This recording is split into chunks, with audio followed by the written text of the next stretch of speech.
morning, welcome in Civics class. Today we will start another important chapter of our book, that is understanding law. So do you know what is law? In simple word we can say that law is a set of rules prescribed under the state or the nation as by the people in its constitution. So today we will try to understand law more deeply in the context of Indian Constitution. So let's start our class with our first subtopic, that is, do laws apply to all in our country? Till now, in the previous chapters, we have discussed about what is a parliament.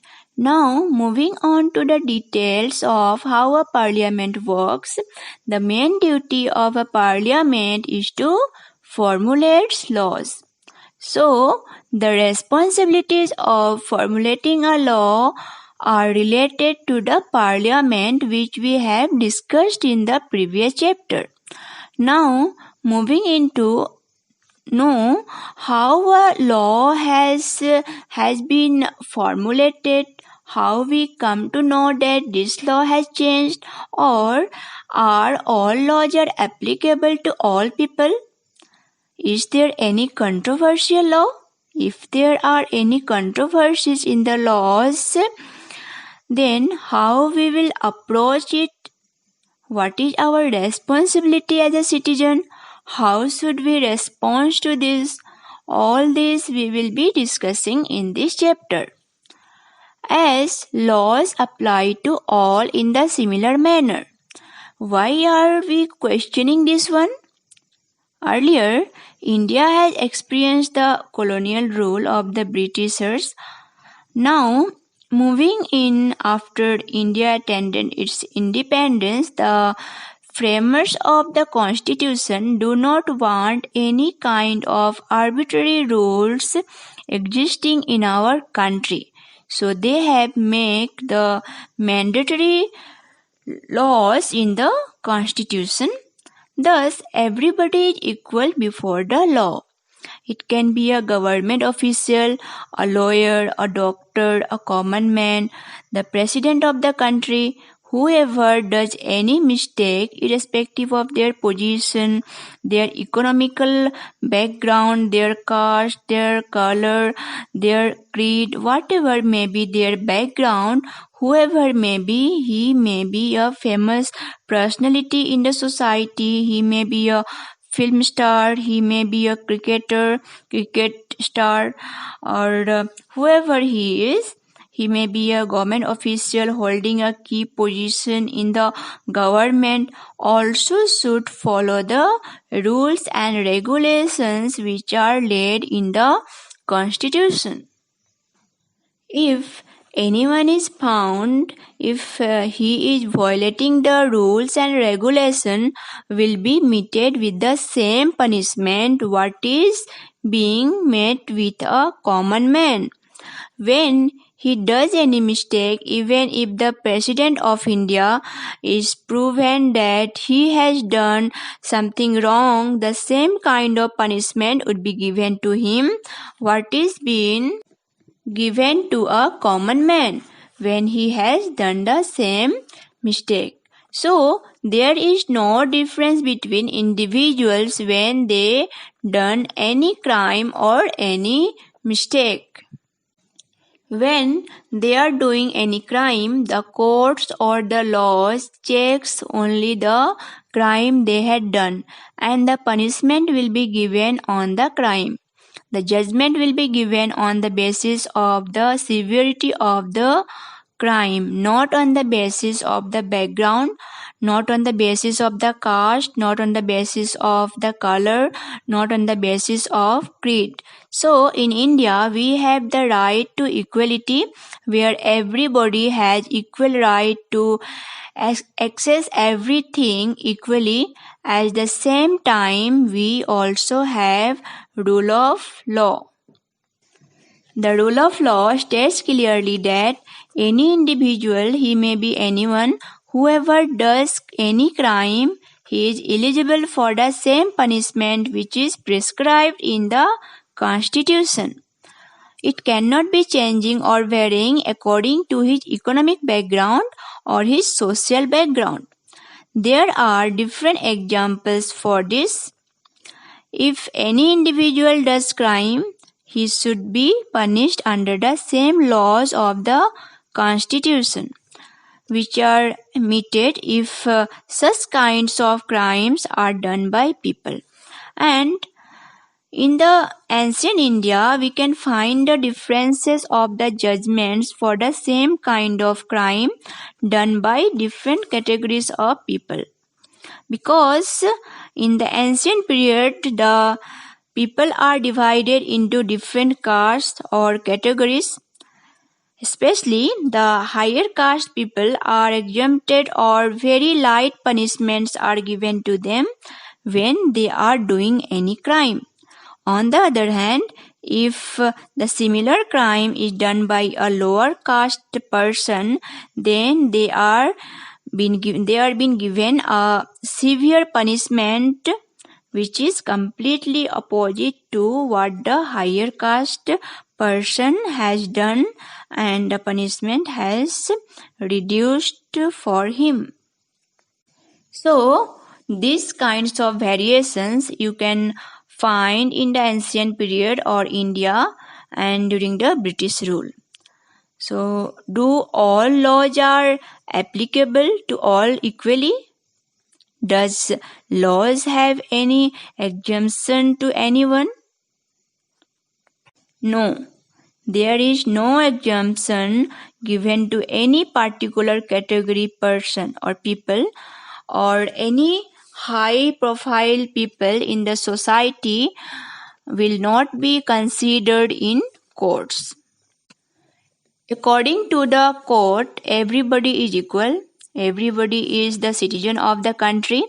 But if we look in the experiences of the past in the ancient India, we have seen the judgments are given basing on the caste, basing on the color, basing on the religion. So all this made us to understand that there were no equality during the ancient society of our country. And moving on further into the details, especially during the British rule, that is, during the British rule, there were colonial laws which was arbitrary. The law was completely arbitrary in nature. As we saw in the introduction of the lesson itself that the Constitution framers want that ruler not to be arbitrary. So, this arbitrary rule should not exist in the future in our country. Why? Because during the British rule, we have faced that one. We have seen the severity of that. We have seen how the Indian people voices are being crushed off using these laws, how the Indians are beaten up without any reason when they were asking for their own right in their own country. So all these things made the framers to understand the necessity of having certain laws in place which brings equality and earn respect to every citizen.